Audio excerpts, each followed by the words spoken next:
kone adhi studio Kisumu ndie ka tanga duogi ri kange ni ka duogo ran mogik no anga ka wach mogik mantiere kar ka Seth machiegni kar kae cover up en ochalo gima nochako odiochieng' mokwongo mane Albert Ojwang owito ngimane nyaka sani kama wantiere iluongo ji mathoth ahinya mantiere kar ka rem chopo kare weche mag tudruok mawuok e lwet obila ka biro nyaka kuom jopiny dipo ni okelo bugo moro maduong' manyabedo maduong' ahinya mar mondo mi ofil kata manyabedo kanyo manyabedo minyalo bugi bugo mantiere kar ka weche mag tudruok kawuok kuom obila ne jopiny Kenya mangima. Erokamano Cleophas. Kiparo nachako kawacho ni tho mar Albert Ojwang ni en tho malit kendo en tho ma wakwedo.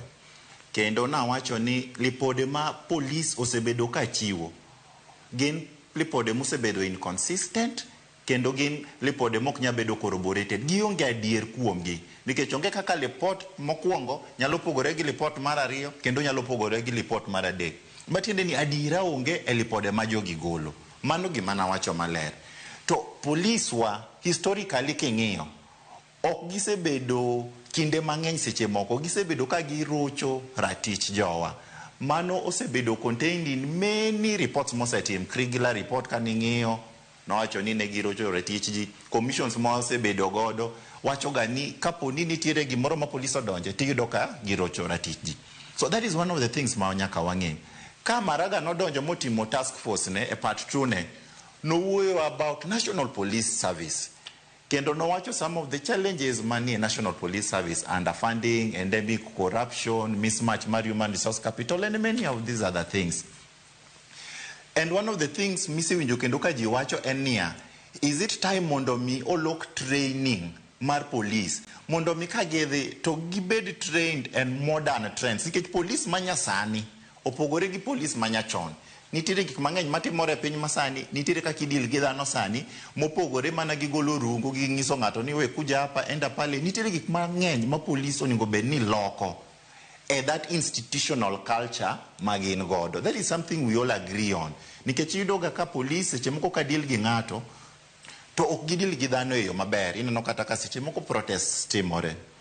But kata ka wawacho magite, every Kenyan, ibedi ni in police, ibedi ni an ordinary citizen, a category ni mora mora. The rule of law wacho niya, every person is equal before the law.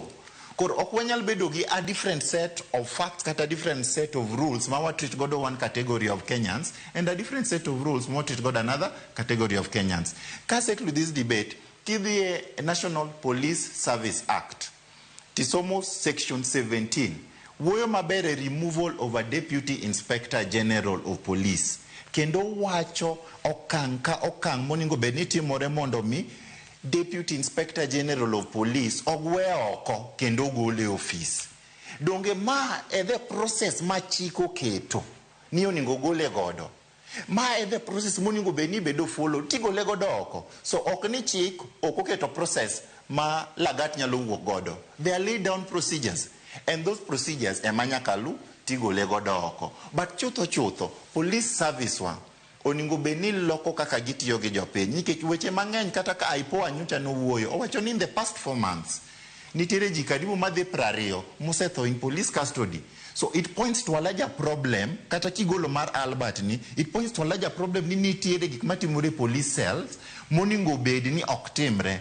And I am glad ni nyoro CS Murkomen gi Dr. Raymond Obila nowacho ni each and every police station nyaka bed gi CCTV. That is one of the ways ok ni ati all this sort gini duto, but and one of the ways madhi ensure ni there is accountability, there is transparency in how the police conduct their affairs. So it is a step forward madhi konyo mondo miwange ni police bende katimo gikgi nyaka gitim gik moko ka ging'e ni nitiere chik to kendo nyaka gitim ka ging'eyo ni nitiere kaka itime ma kok itime yorno to chik bro lui kendi bro maki masoyi.